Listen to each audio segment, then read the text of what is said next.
Hello, future biologists. Welcome to our fascinating journey into the world of antibiotics, a crucial topic from your Class 9 Biology chapter on 5 Kingdom classification. Today, we'll explore these life-saving medicines, from their basic function to their complex molecular mechanisms and the global challenges they face. Get ready to unlock knowledge at 4 exciting levels: easy, medium, hard, and hardest. Ready to discover how tiny medicines can be superheroes? Let's start with the basics of antibiotics. Antibiotics are truly remarkable. Imagine tiny warriors, specifically designed to fight off harmful bacterial invaders in your body. They are special medicines, often produced by other microorganisms like fungi or even certain bacteria themselves. Their main job is simple yet powerful: to either kill these bad bacteria directly or stop them from growing and multiplying, giving your body's own defenses a chance to win the fight against infection. They've been a game changer in medicine, saving countless lives by treating common infections that were once deadly. Think of a simple cut getting infected before antibiotics. That could lead to serious illness. Now, we have effective treatments. So, how do these tiny warriors actually work? Well, they're quite clever. Antibiotics are designed to target specific parts of bacterial cells that are unique to them and not found in your human cells. For example, some antibiotics attack the bacteria's cell wall, which is like their protective outer layer, making it weak and causing the bacteria to burst. Others interfere with the bacteria's ability to make proteins, which are essential for their survival and growth. One of the most famous examples is penicillin, discovered by Alexander Fleming. It comes from a type of mold, a fungus called Penicillium notatum *, and it works by damaging the bacterial cell wall. This discovery completely changed medicine forever. Time to test your understanding. Here are 3 quick questions for our easy level. 1. What is the primary function of an antibiotic? 2. Name one common source from which antibiotics are derived. And 3. Who discovered the first antibiotic, and what was it called? Take a moment to think about these. The answers lie in the simple definitions we just covered. Now that we've got the basics down, let's dive a little deeper into the amazing story and science behind antibiotics. The story of antibiotics is truly one of the greatest medical breakthroughs. It all began in 1928 with a lucky accident in Alexander Fleming's lab. He noticed a mold growing on a petri dish, and around it, the Staphylococcus bacteria he was studying weren't growing. He realized this mold, Penicillium notatum *, was producing something that inhibited bacterial growth. This something was penicillin. While Fleming made the initial discovery, it was later purified and developed into a life-saving drug by Howard Florey and Ernst Chain in the 1940s, just in time for World War II, where it drastically reduced soldier mortality from infections. This discovery marked a new era in medicine. Antibiotics aren't all the same, they come in different types.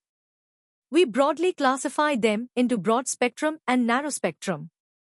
Broad-spectrum antibiotics are like general-purpose fighters. They're effective against a wide variety of bacteria, both gram-positive and gram-negative. Tetracyclines are a good example. On the other hand, narrow-spectrum antibiotics are more like specialized snippers, targeting only specific types of bacteria. Penicillin G, for instance, primarily works against gram-positive bacteria. The choice of antibiotic depends on the specific infection and the type of bacteria causing it, which is why a doctor's diagnosis is so important. So, how do these different types of antibiotics actually work at a slightly more detailed level? They interfere with vital processes in bacterial cells. Some, like penicillins, stop bacteria from building their strong cell walls, making them fragile. Others, like tetracyclines or macrolides, prevent bacteria from making essential proteins they need to grow and function. There are also antibiotics that stop bacteria from replicating their DNA or disrupt their cell membranes. The key is that these antibiotics target structures and processes unique to bacteria, largely sparing our human cells. But remember, responsible use is crucial. Always finish your prescribed course, even if you feel better, to prevent bacteria from becoming resistant. Alright, let's see how much you've absorbed from our medium-level discussion. Here are 5 questions for you. 1. Explain the difference between broad-spectrum and narrow-spectrum antibiotics with an example for each. 2. Describe one way antibiotics typically kill or inhibit bacteria. 3. Why is it important to complete the full course of antibiotics, even if you feel better? 4. How did Alexander Fleming discover penicillin? And 5. Which kingdom of organisms do antibiotics primarily target, and which kingdom do some originate from? Think carefully about the details we've covered. Ready to explore the intricate science behind antibiotics, including their challenges and classification? At the hard level, we delve into the detailed molecular mechanisms. Many antibiotics, like beta-lactams such as penicillins and cephalosporins, specifically inhibit the synthesis of peptidoglycan, a unique component of bacterial cell walls. This enzyme inhibition weakens the wall, leading to the bacterium bursting. Other antibiotics like aminoglycosides and tetracyclines target bacterial ribosomes, the protein factories, preventing them from making essential proteins. Fluoroquinolones, a different class, interfere with bacterial DNA gyrase, an enzyme vital for DNA replication and repair. Still others, like sulfonamides, disrupt critical metabolic pathways, blocking the synthesis of essential nutrients like folic acid. This specificity is why they're so effective. We also differentiate between bactericidal antibiotics, which directly kill bacteria, and bacteriostatic ones, which only stop their growth, allowing your immune system to finish the job. A major challenge today is antibiotic resistance. This happens when bacteria evolve and become immune to antibiotics, making the drugs ineffective. This is largely caused by the overuse and misuse of antibiotics, such as taking them for viral infections or not completing the full course. When antibiotics are used improperly, resistant bacteria survive and multiply, spreading their resistance genes rapidly. This makes infections much harder to treat. Understanding the different classes of antibiotics is also important. For example, beta-lactams include penicillins and cephalosporins, while macrolides include erythromycin. Each class has a distinct chemical structure and mechanism, which is vital when bacteria develop resistance to one type. New drug development is slow, making this a critical global health issue. Connecting this to the 5-kingdom classification, antibiotics are primarily designed to combat organisms in the kingdom Monera, which consists of bacteria. This is because antibiotics exploit the unique features of prokaryotic cells, like their peptidoglycan cell walls or specific ribosomal structures, which are absent in eukaryotic cells like those of humans, plants, fungi, and protists.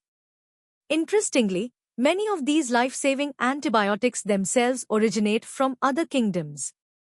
For instance, penicillin comes from the kingdom fungi, specifically the *Penicillium mold, while streptomycin is produced by *Streptomyces bacteria, members of the kingdom Monera. This highlights the fascinating biological warfare that naturally occurs between different microbial kingdoms, which we've harnessed for medicine. Let's test your advanced understanding with 7 challenging questions. 1. Differentiate between bactericidal and bacteriostatic antibiotics, providing an example for each. 2. Explain how beta-lactam antibiotics work at a cellular level.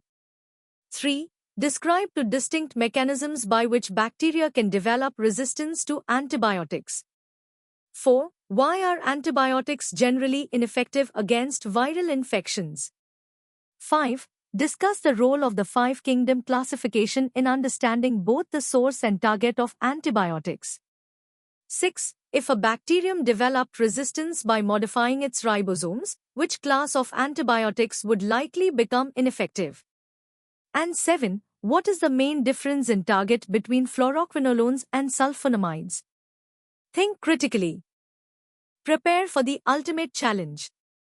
We are now entering the hardest level, where we'll explore antibiotics with competitive depth, delving into their profound impact and intricate mechanisms. The mid-20th century, from the 1940s to the 1960s, is often called the Golden Age of antibiotics. This period saw an explosion in the discovery and widespread use of numerous antibiotic classes, fundamentally transforming medicine. Diseases that were once death sentences became treatable, dramatically increasing human life expectancy. This era made complex surgeries, organ transplants, and even chemotherapy possible, as antibiotics could control the opportunistic infections that often followed. However, this success also bred a sense of invincibility, leading to overuse and misuse, inadvertently setting the stage for the current global crisis of antibiotic resistance. The initial abundance and effectiveness masked the long-term evolutionary challenge. At the molecular level, antibiotic action is incredibly precise. Beta-lactams, like penicillin, don't just attack cell walls, they specifically bind to and inhibit penicillin-binding proteins, or PBPs, which are enzymes vital for cross-linking peptidoglycan strands, essentially disrupting the wall's construction. Glycopeptides like vancomycin, on the other hand, bind directly to the diallyl terminus of peptidoglycan precursors, physically blocking the enzymes from doing their job. Protein synthesis inhibitors like aminoglycosides cause misreading of mRNA at the 30S ribosomal subunit, leading to faulty proteins, while macrolides block the translocation step at the 50S subunit. Fluoroquinolones target bacterial DNA gyrase and topoisomerase 4, enzymes crucial for DNA supercalling and separation during replication. Sulfonamides act as competitive inhibitors, mimicking PUB to block folic acid synthesis. This deep specificity underscores why they work so well. Antibiotic resistance isn't just a simple mutation, it's a sophisticated evolutionary response.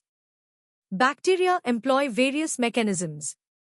Some produce enzymes, like beta-lactamases, which chemically inactivate the antibiotic by cleaving its structure.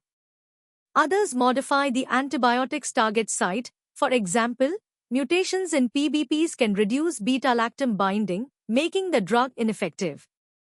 Many bacteria develop efflux pumps, which are membrane proteins that actively pump the antibiotic out of the cell, preventing it from reaching a high enough concentration to be effective. Reduced permeability, often by altering outer membrane porins in gram-negative bacteria, can also limit drug entry. Furthermore, bacteria can form protective biofilms, where they are encased in a matrix, making antibiotic penetration difficult. Crucially, these resistance genes can spread rapidly between bacteria, even different species, through horizontal gene transfer via plasmids, bacteriophages, or direct DNA uptake, accelerating the crisis. This complex interplay makes antibiotic resistance a formidable challenge. The quest for new antibiotics is a relentless uphill battle. The drug discovery pipeline is long, expensive, and fraught with failures. Companies face challenges like finding novel bacterial targets that are essential for survival but absent in human cells, ensuring new drugs can overcome existing efflux pumps, and balancing broad-spectrum activity with minimal disruption to the beneficial human microbiome. The economic incentives are often low due to short treatment courses and the rapid emergence of resistance, making it less attractive than developing drugs for chronic conditions. Beyond human health, antibiotics profoundly impact our ecosystem. Their residues and resistant bacteria are released into the environment through wastewater and agriculture, contributing to a global resistome and driving resistance evolution in natural microbial communities. Future strategies include combination therapies, exploring alternative treatments like phage therapy, targeting virulence factors, and global stewardship programs to ensure responsible use. Time for our first set of hardest level questions, diving deep into the science. 1. Elaborate on the specific molecular binding sites and resulting cellular effects of two different classes of protein synthesis inhibiting antibiotics. 2. Describe three distinct mechanisms by which bacteria can develop and spread antibiotic resistance, providing a molecular explanation for each. 3. Discuss the concept of the golden age of antibiotics and its subsequent impact on public health and the current crisis of antibiotic resistance. 4. Explain how fluoroquinolones and sulfonamides, despite having different chemical structures, both ultimately inhibit nucleic acid synthesis in bacteria.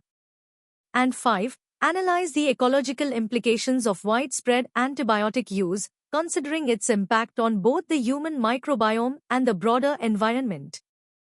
Here are the remaining 5 hardest level questions to challenge your critical thinking. 6. Vancomycin is a glycopeptide antibiotic. Explain its precise mechanism of action and how it differs from beta-lactam antibiotics in targeting the bacterial cell wall. 7. How does biofilm formation contribute to antibiotic resistance, and what challenges does it pose for treatment? 8. Propose novel strategies for antibiotic development that could circumvent existing resistance mechanisms, providing a brief rationale for each. 9. Why is the development pipeline for new antibiotics often less attractive to pharmaceutical companies compared to drugs for chronic diseases?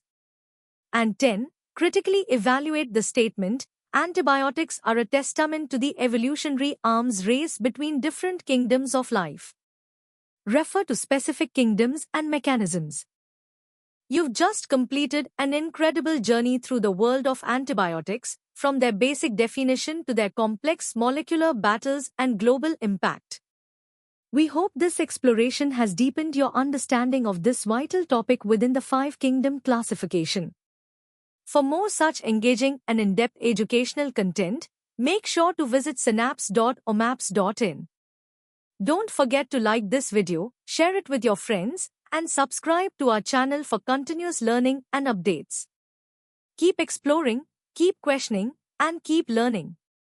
See you next time.